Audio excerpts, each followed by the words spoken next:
What model do you think won 2025, and what model do you think is going to win 26? I think in the context of a consumer chatbots is a question of, are you willing to bet on Gemini over ChatGPT, Mhm. which I would say in my gut feels like a bit of a risky bet because OpenAI has been the incumbent and there's so many benefits to that in tech. But I think the momentum, if you look at 2025, was on Gemini's side, but they were starting from such a low point. I think RIP Bard and these earlier attempts of getting started, I think huge credit for them for powering through the organizational chaos to make that happen.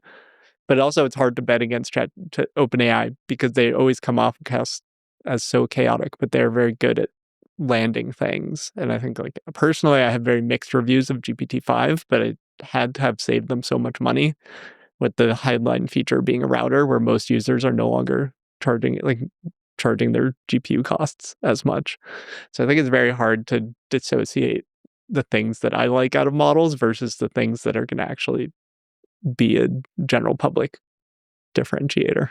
What do you think about 2026? Who's going to win?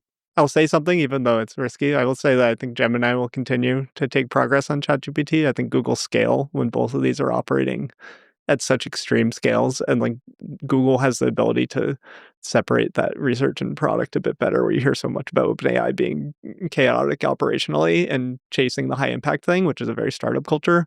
And then on the software and enterprise side, I think Anthropic will have continued to success as they've again and again been set up for that. And obviously, Google's cloud has a lot of offerings, but I think this kind of like Gemini name brand is important for them to build. And Google's cloud will continue to do well, but that's kind of a more complex thing to explain in the ecosystem because that's competing with the likes of Azure and AWS rather than on the model provider side.